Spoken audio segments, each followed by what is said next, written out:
नमस्कार साथियों, स्वागत है आपका एग्जाम साधक में। आइए हम अपनी कड़ी को आगे बढ़ाएं और अगली कड़ी में हम क्या देखने वाले हैं, तो हम मध्य प्रदेश के पर्यटन में मध्य प्रदेश की गुफाएं देखने वाले हैं। इनको आप पर्यटन स्थल कह दीजिए, पुरातात्विक धार्मिक स्थल, पुरातात्विक या के ऐतिहासिक स्थल कह दीजिए, इनमें कोई परेशानी नहीं है ऐसी। चूंकि यहाँ पर बहुत अधिक मात्रा में पर्यटक घूमने के लिए चले जाते हैं, इसलिए हम इसको पर्यटन में शामिल कर रहे हैं, है ना। जो गुफाएं होती हैं मुख्यतः वहां पर काम किसका रहता है? पुरातत्वविदों का, है ना, जो शोध करें कि कैसा मानव उस काल में रहता था, क्या यहाँ गुफाओं में करता था, बौद्ध भिक्षुक यहाँ कैसे रहते रहे होंगे, यह सब जानकारी प्राप्त करना। लेकिन उसको देखने के लिए वास्तव में जनता समझने के लिए यह जाती है कि कैसे रहते रहे होंगे, तो ये आज पर्यटन केंद्र के रूप में विकसित हैं। तो आइए मध्य प्रदेश की गुफाओं को कंप्लीट करते हैं। बहुत नजदीक है आपकी प्रारंभिक परीक्षा, फटाफट कंप्लीट करते हैं बिना किसी बकवास के। चलिए, तो पहली गुफा है, सबसे महत्वपूर्ण गुफा है हमारी भीमबेटका की गुफा। मध्य प्रदेश में भीमबेटका की गुफा सबसे महत्वपूर्ण है। यह न केवल मध्य प्रदेश के दृष्टिकोण से बल्कि पूरे भारत के दृष्टिकोण से और बल्कि पूरे विश्व के दृष्टिकोण से, जो प्राचीन मानव हमारे यहाँ विचरण करता था, उसके जो साक्ष्य हमको प्राप्त हुए, ये केवल भारत नहीं बल्कि विश्व के दृष्टिकोण से इंपॉर्टेंट है ना। तभी तो इसको यूनेस्को ने अपनी विश्व धरोहर की सूची में स्थान दिया है। तो क्या था यहाँ पर, कौन सी और दुनिया की गुफाएं हैं? तो कुछ स्पेन, कुछ फ्रांस, कुछ इंडोनेशिया की ऐसी गुफाएं मिली हैं, और उसके बाद उन्हीं क्रम की या उसी काल की भीमबेटका की गुफाएं, उसी महत्व की। क्लियर? तो इतना सारा महत्व है तो जानना जरूरी है, बिल्कुल प्रश्न आने की संभावनाएं हैं और आ भी चुके हैं। तो देखते हैं भीमबेटका की गुफाएं। सबसे पहले यह देखें कि यह कहाँ स्थित है। तो वर्तमान जो जिला है आपका रायसेन, उसके अंतर्गत आती हैं और ओबेदुल्लागंज में, है ना, ओबेदुल्लागंज नामक स्थान में रायसेन में ये गुफाएं पाई गई हैं। ये पीएससी ने प्रश्न पूछ रखा है कि भीमबेटका की गुफाएं कहाँ स्थित हैं। ठीक, एक प्रश्न यूपी पीसीएस का था जिसमें यह पूछा गया था कि पुरापाषाणकालीन, मध्यपाषाणकालीन एवं नवपाषाणकालीन प्रमाण हमको निम्नलिखित में से किस गुफा से प्राप्त हुए हैं। तो यह उत्तर था उसका भीमबेटका की गुफा। तो यूपी पीसीएस का भी प्रश्न याद रखें आप कि जो गुफाएं हमको यहां से मिली हैं, यहां से हमको क्या प्राप्त हुआ है? यहां से हमको शैल चित्र और शैलाश्रय प्राप्त हुई। किस लिए महत्वपूर्ण है ये ध्यान रखना। पहली बात, यहां पर शैल चित्र और शैलाश्रय प्राप्त हुए हैं। शैलाश्रय का तात्पर्य शैल धन आश्रय, मतलब शैल यानी पत्थरों से निर्मित आश्रय स्थल यानी कि गुफाएं। तो ये गुफाएं और जो शैल चित्र प्राप्त हुए हैं वो आपके मतलब किस लिए प्रसिद्ध भीमबेटका? तो गुफाओं और शैल चित्रों के लिए। और ये किस किस काल के हैं, ये आपने यूपी पीसीएस के प्रश्न से ये तथ्य देख लिया।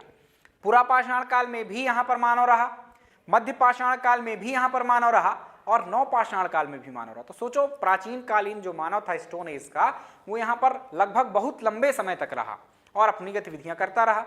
और उस काल में उसने यहाँ पर कुछ चित्रकारी की और अपने जीवन के कुछ हमको क्या दिखाए, दृश्य दिखाए कि हम कैसे रहते थे। तभी तो हम समझ पाए कि पाषाण काल में मानव कैसा रहता था। वो शिकार करते हुए चित्र बने हुए हैं वहां पर। उसके अलावा कहीं जानवरों को लड़ाने के चित्र हैं, जानवरों की सवारी करने के चित्र हैं। तो इस तरह के चित्रों से हमको कुछ उनके दैनिक जीवन की क्रियाविधियां पता चलती हैं कि उस टाइम पर कैसे रहते रहे होंगे और क्या करते रहे होंगे। राइट? तो ये तीन तथ्य आपको याद रखना है कि रायसेन में स्थित है। पुरापाषाण काल, मध्यपाषाण काल और नवपाषाणकालीन यहाँ से प्रमाण मिले हैं। किस चीज के प्रमाण मिले हैं? तो शैलाश्रय और शैल चित्रों के। यहाँ से जो शैलाश्रय हैं, गुफाएं हैं, उनकी संख्या 600 और शैल चित्रों की संख्या लगभग 500 है, जो कि भारत में सर्वाधिक है। कहां पर? पूरे भारत में सबसे अधिक शैल चित्र और शैलाश्रय आपको यहां से मिले हैं। इनकी खोज किसने की, किसने बताया कि यहां पर ये सब है? तो 1957-58 में विष्णु श्रीधर वाकड़कर साहब ने, मध्य प्रदेश पीएससी ने यह प्रश्न पूछ रखा है 2021 की लोक सेवा आयोग की जो परीक्षा हुई थी, प्रारंभिक परीक्षा। तो सबकी सब बातें पूछी गई हैं, बहुत इंपॉर्टेंट है। तो 1957-58 में विष्णु श्रीधर वाकड़कर साहब ने इस गुफा की खोज की थी और ये सब बताया कि यहाँ पर शैल चित्र और गुफाएं हैं। देन 1990 में इसे विश्व धरोहर स्थल घोषित किया गया है और 2003 में यूनेस्को, किसने, एक एजेंसी है यूएन की, यूनेस्को, उसने क्या किया, इसको विश्व धरोहर स्थल में स्थान दिया। क्लियर? अब हमको वैश्विक स्तर पर तकनीकी और आर्थिक मदद मिलेगी इसके संरक्षण की। क्लियर? तो ये सारे के सारे तथ्य पूछे जा चुके हैं। ये तो प्रीलिम्स की बातें थी, जो तथ्यात्मक जानकारी थी। यहाँ पर 10 वर्ग किलोमीटर एरिया पर ये सारी गुफाएं और शैल चित्र मिलते हैं। मतलब लगभग 10 वर्ग किलोमीटर एरिया में पाषाणकालीन मानव यहाँ पर विचरण करता था और उसने आज अपने अवशेष छोड़ रखे हैं। मेंस में, मुख्य परीक्षा में बहुत बार ये सब इससे रिलेटेड प्रश्न आए हैं भीमबेटका के बारे में लिखने के लिए। तो प्री में तो बिल्कुल संभावनाएं हैं। प्री में भी आपने देखे, मैंने 2 पीएससी के क्वेश्चन आपको बता दिए, एक ये और एक ये यूपी पीसीएस का प्रश्न है ये, राइट। तो बहुत इंपॉर्टेंट ये गुफा है। जो भी तथ्य थे ये आपके मैंने बता दिए। आगे चलते हैं। आपने पीछे भी इनकी जानकारी पाषाण काल में ली थी। ये कुछ कलाकृतियां हैं जो ये बनाते थे, ऐसे जानवरों के चित्र हैं। यहाँ पर देखो जानवर का शिकार कर, मतलब जानवर के ऊपर सवारी कर रहा है। इसके अलावा ये कुछ उस काल के जानवर, हिरण जैसे जानवर उसने बना रखे हैं। यहाँ पर इस जानवर को एक घसीटता हुआ ले जा रहा है। कलर्स देखिए तो कुछ सफेद हैं, कुछ पीले हैं, कुछ लाल है। ये कुछ जानकारियां हमको मिलती हैं। प्राकृतिक रंगों से ये बनाया करते थे। चलिए अब बढ़ते हैं हम अगली गुफा की ओर। अगली हमारी महत्वपूर्ण गुफा है, यही रायसेन जिले के अंतर्गत ही आती है, मृगेंद्रनाथ की गुफा। कौन सी गुफा हमको देखना है अब? मृगेंद्रनाथ की गुफा। लगभग ऐसी ही है, बस भीमबेटका से थोड़ा सा कम महत्व है। बाकी जो जानकारी है सेम वही है। ये कहां पर है? तो रायसेन में है, बरेली तहसील में पाटनी गांव में ये मिली है हमको। किसने खोजा इसको? तो 2009 में आपके विक्रम विश्वविद्यालय के पुरातत्व विभाग में, किसके? उज्जैन में स्थित एक विश्वविद्यालय है विक्रम विश्वविद्यालय, वहां पर जो पुरातत्व विभाग की टीम थी उसने इसको 2008-9 में खोज निकाला। क्या मिला यहां से? तो सेम वही शैलाश्रय और शैल चित्र। बस इनकी संख्या जो है भीमबेटका की तुलना में नगण्य है, लेकिन मिला है हमको। ठीक, इसमें कुछ जो प्रमाण है गुफा के आसपास से जैन धर्म से रिलेटेड हमको मिलते हैं। तो कभी पूछा जाए कि इन गुफाओं का संबंध किस धर्म से है, तो याद रखना जैन धर्म। मतलब ये गुफाएं जैन धर्म के लोगों ने नहीं बनवाई और ना ही ये कोई उनका मंदिर मस्जिद है ना, मतलब मंदिर। लेकिन वहां आसपास हमको किसके प्रमाण मिले हैं? जैन धर्म से संबंधित प्रमाण मिले। तो इतना आपको याद रखना है मृगेंद्रनाथ की गुफा के बारे में। आगे बढ़े तो आगे हमको मिलती हैं उदयगिरी की गुफाएं। बहुत महत्वपूर्ण ये गुफाएं हैं। तो गुफाओं में मैंने आपको बताया है कि क्या क्या याद रखना है। पहली बात आपको याद रखना होता है कि वो इसकी स्थिति क्या है। तो उदयगिरी की गुफाएं हैं विदिशा में। फिर हमको किस काल की ये गुफाएं हैं, किसने निर्मित करवाया, ये जानकारी याद रखना है। तो ये गुफाएं हैं गुप्तकालीन, जब गुप्त शासकों का शासन था आपके यहाँ पर। मध्य प्रदेश भी उनके राज्य क्षेत्र के अंतर्गत आता था। ये गुप्त काल कब रहे? तो 4वीं-5वीं शताब्दी में। हालांकि 3री शताब्दी से इनकी शुरुआत हो गई थी, लेकिन और 6वीं शताब्दी तक रहे, लेकिन उसके बीच में 4वीं से 5वीं शताब्दी के आसपास इनका निर्माण हुआ, राइट। तो वास्तव में शासक का नाम अपन देख लें तो यहाँ पर जैसे उदयगिरी में आपको कुछ अभिलेख मिलते हैं, शिलालेख मिलते हैं, वो किसके थे? चंद्रगुप्त विक्रमादित्य के, राइट। आपने पीछे पढ़ा होगा मुझसे गुप्त वंश मध्य प्रदेश के संबंध में। तो चंद्रगुप्त द्वितीय याद रखो, चंद्रगुप्त द्वितीय का ही नाम चंद्रगुप्त विक्रमादित्य था। तो उसने यहाँ पर एक गुहा लेख बनवाया था, है ना। वीरसेन साहब उसका एक मंत्री था, उसने यहाँ पर एक लेख लिखवाया था। तो लगभग गुप्तकालीन है, ये याद रखें। उदयगिरी जो आज नाम आपको मिलता है उसका प्राचीन नाम था नीचेगिरी, लेकिन ये क्षेत्र गुप्तों के बाद कभी परमारों के अधीन आया और यहाँ पर उदयादित्य नाम का एक शासक हुआ परमार वंश में राजा भोज के बाद। तो उसने उसके नाम पर इस जगह का नाम बाद में क्या पड़ गया? उदयगिरी की गुफाएं, राइट। आगे बढ़े तो यहाँ पर कुल कितनी गुफाएं हैं, यह पूछा गया प्रश्न है, यह ध्यान रखें। टोटल 20 गुफाएं हैं। गुफा संख्या 1 और गुफा संख्या 20, मतलब गुफाओं को संख्या में बांट दिया जाता है। तो गुफा संख्या जो 1 है और गुफा संख्या जो 20 है वो जैन धर्म से रिलेटेड है। यह एक बहुत मजबूत तथ्य है, क्लियर। शेष जो गुफाएं हैं वो कहीं ना कहीं हिंदुइज्म से रिलेटेड है, हिंदू धर्म से रिलेटेड है। और उसमें भी 2 गुफाएं महत्व की हैं। एक है गुफा संख्या 4, जहां से हमको एक शिवलिंग मिलता है, और सबसे इंपॉर्टेंट, सबसे महत्वपूर्ण गुफा संख्या 5 है। गुफा संख्या 5 में हमको वराह अवतार, भगवान विष्णु के वराह अवतार की झांकी देखने को मिलती है।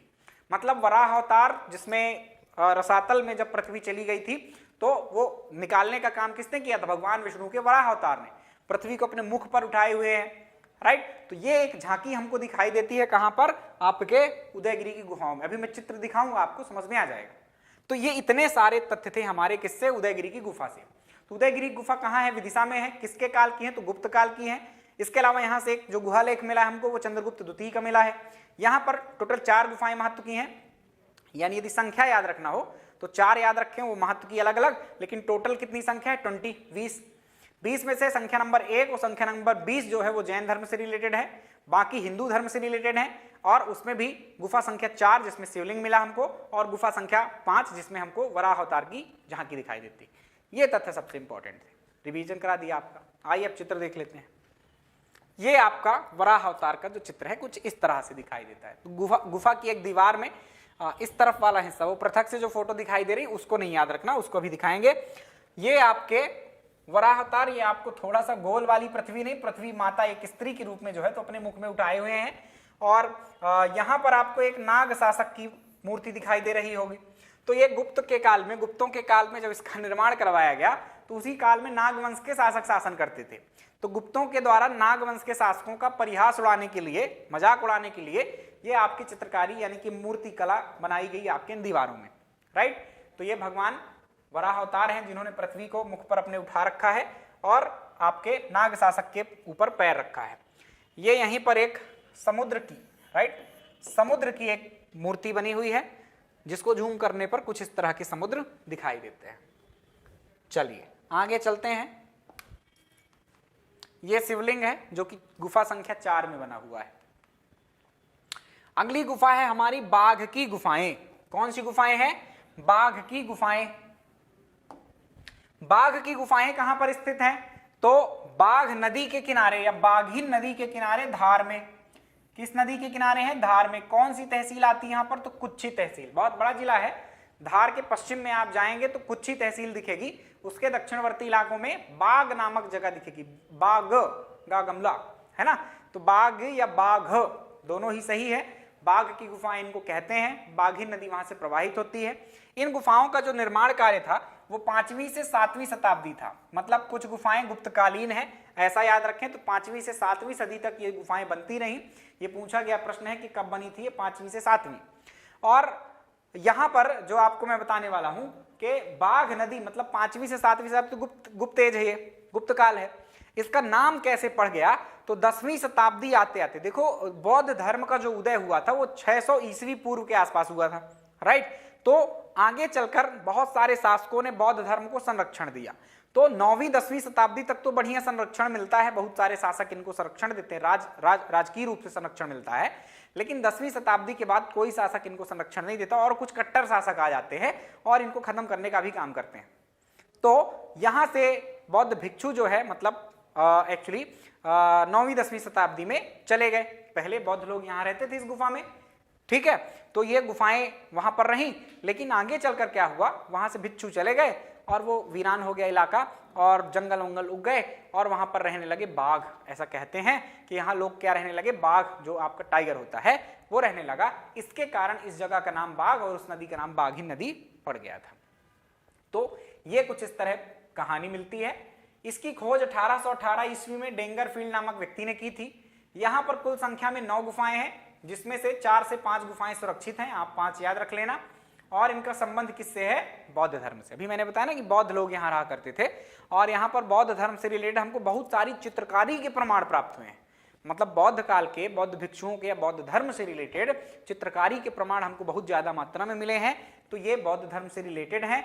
और कैसे चित्रकारी के प्रमाण मिले हैं आप यह समझे तो जो देश और दुनिया के लिए प्रसिद्ध गुफाएं हैं, अजंता और एलोरा की गुफा जो प्रसिद्ध है, उसमें भी अजंता की गुफाओं के समकक्ष ये गुफाएं मानी जाती हैं। किस हेतु? जो चित्रकारी की गई है। तो वहां की चित्रकारी और यहाँ की चित्रकारी इतनी समान है और इतनी बढ़िया है कि इनको अजंता की गुफाओं के समकक्ष माना गया है।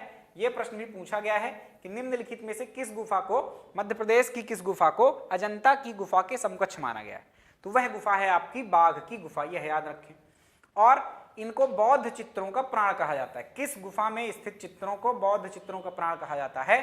तो वह है बाघ की गुफाएं, राइट। तो इतने सारे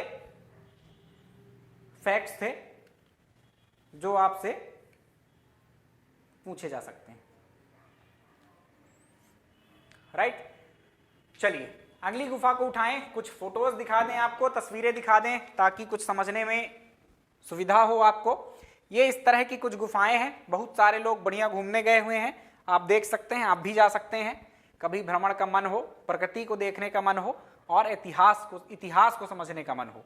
ये कुछ चित्रों के प्रमाण हैं जो कि बौद्ध काल से रिलेटेड हैं। आइए अगली गुफा को पढ़ें। तो अगली गुफा है महत्वपूर्ण हमारी भर्तहरि की गुफाएं। भर्तहरि एक महत्वपूर्ण राजा हुए। तो भर्तहरि और उनकी पत्नी पिंगला की यहाँ पर कहानी प्रसिद्ध है। इन दोनों के मध्य संवाद की बात या के कुछ विवाद थे, उनकी कहानी प्रसिद्ध है। वो कहानी जब हम कुछ साहित्य पढ़ेंगे, भर्तहरि के साहित्य हैं, अभी हमको पढ़ना है, मध्य प्रदेश के साहित्यकार, वहां पर सुनाएंगे आपको। अभी के लिए समझिए उज्जैन के राजा थे और इनके नाम पर परमार शासकों ने यहाँ पर भर्तहरि की गुफाओं का निर्माण करवाया था। तो देखें भर्तहरि की गुफाएं कहाँ पर स्थित हैं। तो भर्तहरि की गुफाएं आपके उज्जैन में आती हैं, उज्जैन जिले के अंतर्गत आती हैं, राइट। और इसका निर्माण किसने करवाया था? तो राजा भर्तहरि की स्मृति में परमार शासकों ने 11वीं शताब्दी में इन गुफाओं का निर्माण करवाया था।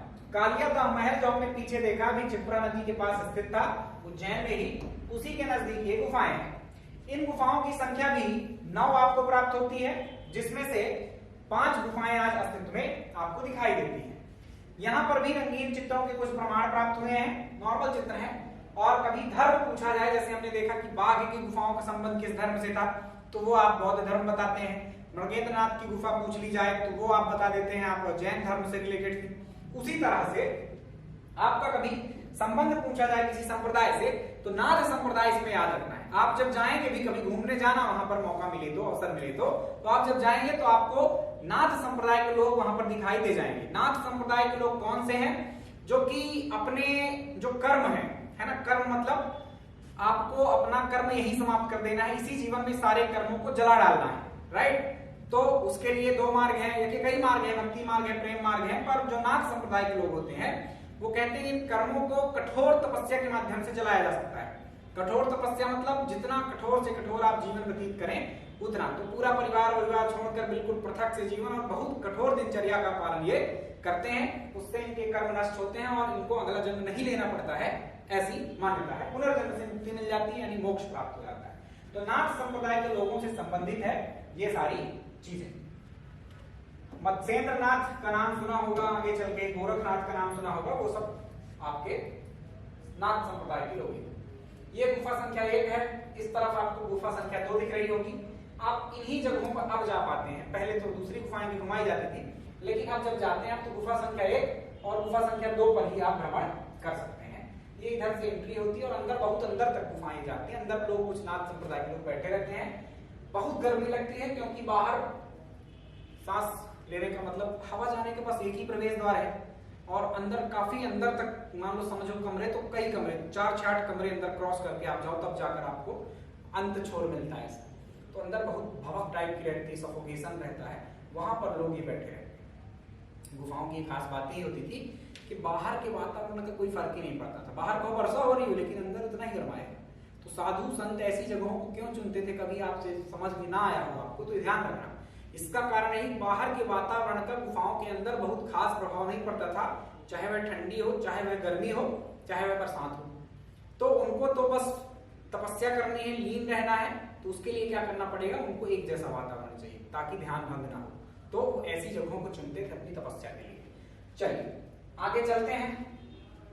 अब कुछ गुफाएं हैं जो कि इस हेतु महत्वपूर्ण ही है कि बस आप उनकी लोकेशन जाने, है ना। पीछे की गुफाएं जहां से डिटेल में क्वेश्चन आ रहे थे उनको मैंने डिटेल में बताया। अब जहां से क्वेश्चन आते हैं 1 लाइनर टाइप के, सिंपली पूछ लिया जाता है कि गुफाएं कहाँ हैं, तो वो क्वेश्चंस ये रहे। सिलहारा की गुफाएं हैं, ये आपके अनूपपुर जिले के अंतर्गत आती हैं। झिंझरी की गुफाएं कटनी में आती हैं। पहाड़गढ़ की गुफाएं मुरैना में आती हैं। माड़ा या मारा की गुफाएं सिंगरौली जिले के अंतर्गत आती हैं। 2 गुफाएं हैं शंकराचार्य की, जिसमें से सबसे इंपॉर्टेंट वाली गुफा जो आपको याद रखना है वो ओमकारेश्वर की है। तो ये कोई विवाद की बात नहीं है कि कहां पे है, ये कंफ्यूजन है, कोई कंफ्यूजन नहीं है। ओमकारेश्वर में भी है शंकराचार्य की गुफाएं और नरसिंहपुर में भी है, दोनों ही जगहों पर है शंकराचार्य की गुफाएं। लेकिन जो शंकराचार्य के लिए तपस्या का स्थल है वो विवादित है कि एक्चुअली यहाँ तपस्या की उन्होंने की ओमकारेश्वर में। तो आपके लिए जो ज्यादा हमारे पास प्रासंगिक कारण है वो ओमकारेश्वर है। मध्य प्रदेश सरकार भी वहीं पर आपके भगवान शंकराचार्य की अष्ट धातु की मूर्ति लगवा रही है, वहीं पर एकात्म धाम का निर्माण करवाया जा रहा है, राइट। तो आपको ये ज्यादा इंपॉर्टेंट है ओमकारेश्वर शंकराचार्य की गुफाओं के लिए। लेकिन ध्यान ये रखना एक और शंकराचार्य की गुफा है आपके मध्य प्रदेश में जो कि नरसिंहपुर में, क्लियर। आगे चले तो बिलौवा की गुफाएं, ये ग्वालियर में है आपके, और आदमगढ़ की गुफाएं ये होशंगाबाद में है। इस तरह से प्यारे बच्चों कुछ हमने 8-10 गुफाएं पढ़ी जहां से खूब प्रश्न पूछे जाने की संभावना है। पीछे से तो आए ही हुए हैं, यहाँ से भी कुछ चीजें पूछी जा चुकी हैं, इनको आपको अच्छे से कंठस्थ कर लेना है। एक बार पढ़िए, सुनिए ध्यान से, दूसरी बार आप उसको याद कर लीजिए, सुमिरन कर लीजिए एक बार सुबह उठकर, फिर आपको कुछ करने की जरूरत नहीं पड़ेगी, बस वैकल्पिक प्रश्नों को सॉल्व करते रहना है। यही आपको ध्यान रखना है, प्रीलिम्स निकालने का ये मूल मंत्र है कि आपको ऑब्जेक्टिव ढेर सारे लगाने हैं, रोज लगाने, डेली लगाने। ठीक, चलिए तो ख्याल रखिएगा प्यारे बच्चों, मिलेंगे अगले वीडियो में कुछ नए टॉपिक के साथ, तभी बताएंगे आपको क्या पढ़ाना है ना। तो ख्याल रखिए अपना, अपने परिवार का। Bye bye, take care.